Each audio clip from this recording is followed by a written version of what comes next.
আমি আমার আল্লাহর সঙ্গে একটা শপথনামা পড়ে এসেছি, দুনিয়ার কেউ জানে না, শুধু আমার রব জানে। আমি জানি আমি আমার আল্লাহর সঙ্গে একটা চুক্তি করে এসেছি। আমি শুনেছি আবু জাহাল আমার নবীকে বড় বেশি কষ্ট দিয়েছে।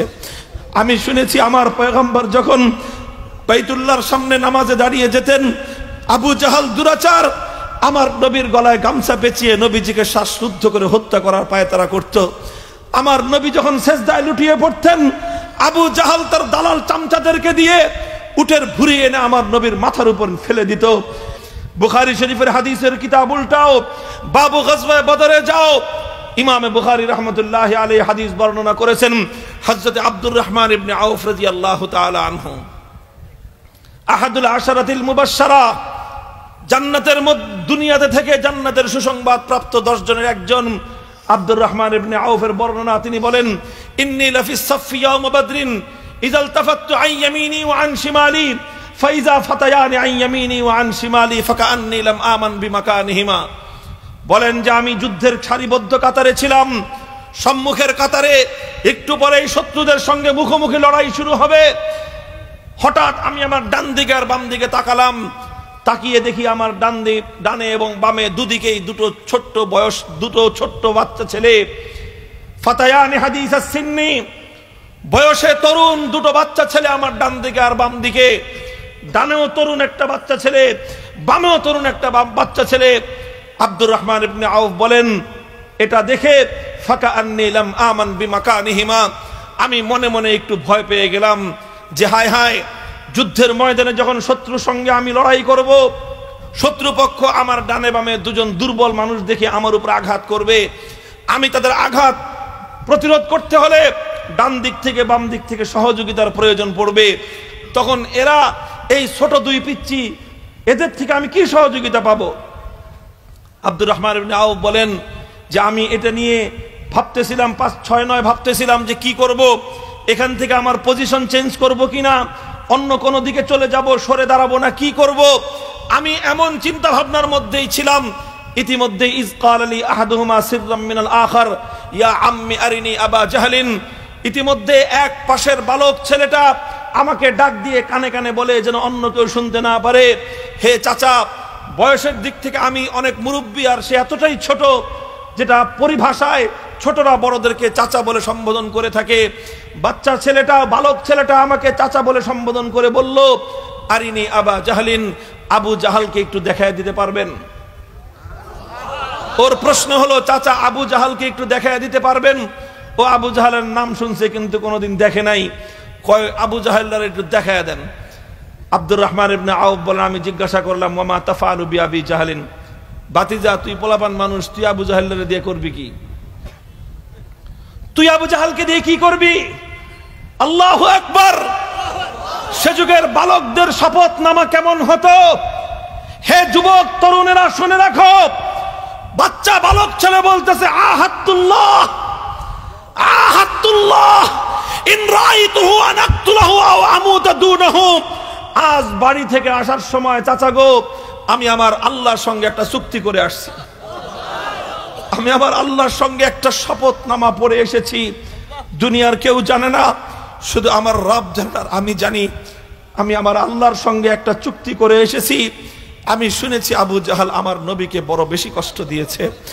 আমি শুনেছি আমার পয়গম্বর যখন বাইতুল্লাহর সামনে নামাজে দাঁড়িয়ে যেতেন, আবু জাহাল দুরাচার আমার নবীর গলায় গামছা পেঁচিয়ে নবীজিকে শ্বাসরুদ্ধ করে হত্যা করার পায়তারা করত। আমার নবী যখন সেজদায় লুটিয়ে পড়তেন, আবু জাহাল তার দালাল চামচাদেরকে দিয়ে উটের ভুঁড়ি এনে আমার নবীর মাথার উপর ফেলে দিত। এজন্য আমি বহুদিন ধরে অপেক্ষা করছিলাম আর আল্লাহর সঙ্গে শপথ করে আসছি, যদি আজকে আমার এই দুই চোখ দিয়ে আমি আবু জাহালকে দেখতে পারি, তাহলে তারপরের ঘটনা দুটোর একটা হবে, দুটো একসঙ্গে হবে না। হয় আমি আবু জাহালকে হত্যা করে ওকে জাহান্নামে পাঠাবো, আর না হয় আবু জাহালকে হত্যা করতে গিয়ে আমি শাহাদাত বরণ করে জান্নাতে চলে যাব। এটা হবে না যে আমিও বেঁচে থাকবো আর আল্লাহ এবং তার নবীর দুশমন আবু জাহালও বেঁচে থাকবে। এ কোশ্চেন কালো এটা হতে পারে না। আমি আল্লাহর সঙ্গে চুক্তি আর অঙ্গীকার করে আসছি যে হয় আমার জীবন থাকবে আর না হয় নবীর দুশমন আবু জাহাল ধ্বংস হবে, হয় আমি শাহাদাত বরণ করব আর না হয় আবু জাহাল ধ্বংস হবে। যেই জমিনে আবু জাহাল বেঁচে থাকবে, যেই জমিনে নবীর দুশমন বেঁচে থাকবে, সেই জমিনে আমি আশিক নবী বেঁচে থাকবো, এটা কঠিন কালে হতে পারে না। নারায়ে তাকবীর, আল্লাহু আকবার, নারায়ে তাকবীর, আল্লাহু আকবার। বিশ্বনবীর অপমান সইবে না রে মুসলমান, সইবে না রে মুসলমান। বিশ্বনবীর অপমান, নারায়ে তাকবীর, আল্লাহু আকবার। মুহতারাম হাজিরিন, হযরত আব্দুর রহমান ইবনে আউফ বলেন, এক পাশের বালক এই কথা শেষ করতে দেরি, অপর পাশের বালকটাও সেই একই কথা বলে, ইয়া আম্মি, ও চাচা, আবু জাহালকে একটু দেখায় দেন। আমি তারও জিজ্ঞাসা করলাম, ওমা তাফআলু বিআবি জাহাল, তুই পোলাপান মানুষ, আবু জাহালকে দিয়ে কি করবি? ওটা তো হলো বিপক্ষ দলের কমান্ডার ইন চিফ, সে হলো প্রধান সেনাপতি, আর তুই হলি আমাদের সৈনিক, আমাদের 313 জনের মধ্যে সবচেয়ে ছোট বাচ্চা, তুই এই বড় লিডারকে দিয়ে কি করবি? সেও একই কথা জবাব দেয়, মাথা ঘুরে যাওয়ার মতো, বলে যে আহাতুল্লাহ, খোদার সঙ্গে শপথ করে আসছি যে আমি আবু জাহালকে দেখার পর হয় আমি জান্নাতে যাব, না হয় আবু জাহাল জাহান্নামে যাবে, দুইজন একসঙ্গে এই জমিনের মধ্যে আমরা বসবাস করব না। মুহতারাম হাজিরিন, ইতিহাস এখানেই শেষ না। আমি আগেই বলেছি সাহাবায়ে কেরামের ইতিহাস শুধু কথার মধ্যে আর বক্তব্যের মধ্যে সীমাবদ্ধ থাকতো না। হযরত আব্দুর রহমান ইবনে আউফ কিছুক্ষণ পরেই দেখলেন যে আবু জাহাল সবচেয়ে বড় ঘোড়ার উপর আরোহণ করে সমস্ত তীর, তলতীর, বল্লম এবং লৌহ শিরস্ত্রাণ নিয়ে এবং লৌহ বর্ব নিয়ে, তীর, ঢাল, তলোয়ার নিয়ে সে ঘোড়ার উপর সওয়ার হয়ে তার বাহিনীকে সে কমান্ড করছে। আব্দুর রহমান ইবনে আউফ দূর থেকে ইশারা করলেন যে ওই যে বড় বেটা দেখা যায়, সবচেয়ে বড় ঘোড়ার উপর আরোহী, মাথাটা সবচেয়ে উঁচা, ওই লোকটাই আবু জাহাল। আব্দুর রহমান ইবনে আউফ বলেন, আমার এই শুধুমাত্র ইশারা করতে দেরি, ফাসাদ্দা আলাইহি মিসলা সাকরাইন, ফাসাদ্দা আলাইহি মিসলা সাকরাইন, আমার দুই পাশ থেকে দুটি বালক মনে হলো যে চোখের পলকে ওরা বাজ পাখির মতো উড়ে গিয়ে আবু জাহালের উপর ঝাঁপিয়ে পড়লো, আর এই দুই বালকের আঘাতে আবু জাহাল ধরাশায়ী হয়ে জাহান্নামে পৌঁছে গেল। আল্লাহ নবীর দুশমন নিপাত গেল, নবীর ইজ্জতের ঝান্ডা সমুন্নত হয়ে গেল।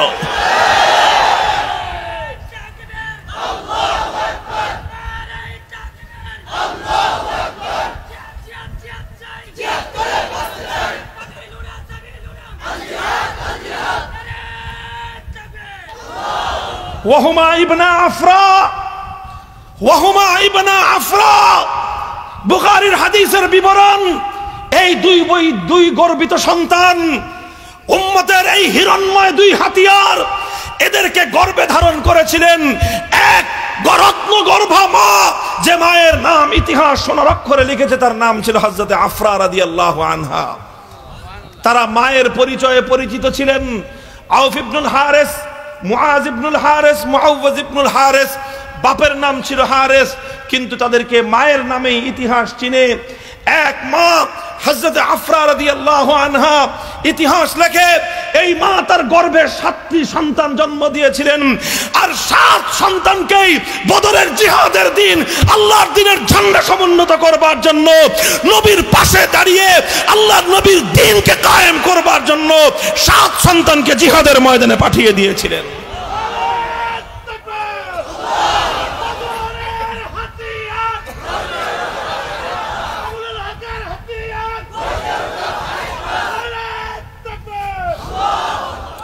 মুহতারাম হাজিরিন, এভাবে যদি আমি বলতে থাকি, হাদিসের পাতাগুলো থেকে সাহাবায়ে কেরামের অসংখ্য অগণিত ইতিহাসের দৃষ্টান্ত এভাবে বর্ণনা করা যাবে।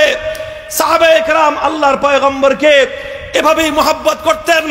হযরতে আব্দুল্লাহ ইবনে মাসউদ রাদিয়াল্লাহু তাআলা আনহু আফকাহুস সাহাবাতি বাদাল খুলাফাইল আরবা'a, 4 খলিফার পরে উম্মতের মধ্যে, সাহাবায়ে কেরামের মধ্যে আল্লাহর কোরআন এবং নবীর সুন্নাহর ইলমে ফিকহের দিক থেকে, কোরআন হাদিসের জ্ঞানের দিক থেকে সবচেয়ে বড় সাহাবী বলে সমস্ত সাহাবায়ে কেরাম এক বাক্যে যাকে স্বীকার করতেন, সেই হযরতে আব্দুল্লাহ ইবনে মাসউদ রাদিয়াল্লাহু তাআলা আনহু বলেন, যে লাকাদ শাহিদতু মিনাল মিকদাদ মাশহাদান লা নাকুনা সাহিবাহু আহাব্বু ইলাইয়া মিম্মা উদিলা বিহি আহাব্বু ইলাইয়া মিম্মা উদিলা বিহি। বদরের জিহাদের দিন যখন হযরত মিকদাদ রাদিয়াল্লাহু আনহু ওই কথা বলেছিলেন, ওগো নবী, আজ আমরা আপনাকে ছেড়ে যাব না, জীবন দিব আপনার সামনে থাকব, জীবন দিব আপনার পেছন দিককে রক্ষা করব, জীবন দিব আপনার ডানে বামে থেকে আপনার দিনের ঝান্ডা সমুন্নত করে শাহাদাতের সুধা পান করব, পিছপা হব না, পশ্চাৎপর হব না, ময়দান থেকে আমরা কোনোদিনও পালিয়ে যাব না। হযরতে আব্দুল্লাহ ইবনে মাসউদ বলেন, মিকদাদ যখন এই কথাটা বলেছিল তখন আমার মনে চেয়েছে আমি মিকদাদকে বলি, ও মিকদাদ, তুই আমার জিন্দগির সমস্ত আমল নিয়ে নে, আমার সব নিয়ে নে, সারা জিন্দগির সমস্ত নামাজ, সারা জিন্দগির সমস্ত রোজা, সারা জিন্দগির সমস্ত ইলমের চর্চা সব তোকে দিয়ে দিব, এমনকি যদি তুই চাস আমি আমার জান্নাতটা পর্যন্ত তোকে দিয়ে দিতে রাজি, বিনিময়ে শুধু আমাকে একটা জিনিস তোর দিতে হবে, শুধু একটা জিনিস আমি চাই, বদরের দিন আমার নবীর মলিন মুখে তোর কথায় একটা হাসি ফুটেছিল, আমি আমার নবীর মুখের ওই চাঁদ মাখা হাসিটা চাই, বিনিময়ে জান্নাত যদি চাস আমি জান্নাত দিয়ে দিতে রাজি। মুহতারাম হাজিরিন, কথার গভীরতা বুঝবার চেষ্টা করো। আহাব্বু ইলাইয়া মিম্মা উদিলা বিহি, আল্লামা ইবনে হাজার আসকালানী ফাতহুল বারীর মধ্যে লিখেছেন, আয় মিম্মা উদিলা বিহি মিনাদ দুনিয়াবিয়াতি ওয়াল উখরাবিয়াত, অর্থাৎ ইবনে মাসউদের মতো সাহাবী বলতেছেন, সব দিয়ে দিব, আমার জান্নাতেরও দরকার নাই, আমি শুধু আমার নবীর মুখের এক টুকরো চাঁদ মাখা হাসি আমি চাই, আমার জিন্দগির সফলতার জন্য আর কোনো কিছুর দরকার নাই। হে উম্মত, এটাই হলো জীবনের সফলতার সবচেয়ে মোক্ষম সময়, এটাই হলো আল্লাহর নবীর মুখে হাসি ফোটাবার সময়। আজ তাকিয়ে দেখো, তোমার এই বাংলার মধ্যে কিছু কুলাঙ্গার আল্লাহর নবীর ইজ্জত নিয়ে চিনিমিনি খেলতেছে। নারায়ে তাকবীর, নারায়ে তাকবীর, শহীদের রক্ত বৃথা যেতে দিব না, বৃথা যেতে দেব না, শহীদের রক্ত বৃথা যেতে দেব না, দিয়েছি তো রক্ত, রক্তের বন্যায় নারায়ে তাকবীর। মুহতারাম হাজিরিন, আজ বড় সময় সুযোগ এসেছে, বড় সুযোগ এসেছে। এই ধরনের পরিস্থিতি আর প্রেক্ষাপট যখন সাহাবায়ে কেরামের যুগে তৈরি হতো, যখনই সোনার মদিনার মধ্যে যখনই এক কাব ইবনে আশরাফের মতো দুরাচার সৃষ্টি হয়েছিল, তখনই সাহাবায়ে কেরাম তৈরি হয়েছিলেন নবীর দুশমনকে খতম করে দিয়ে নবীর মুখে হাসি ফোটাবার জন্য। যখনই আবু রাফে তৈরি হয়েছিল সেই খায়বারের মধ্যে সোনার মদিনা থেকে 300 মাইল দূরত্বের সফর করে সেই কাব ইবনে আশরাফকে, সেই আবু রাফেকে হত্যা করে সাহাবায়ে কেরাম নবীর মুখে হাসি ফুটিয়েছিলেন।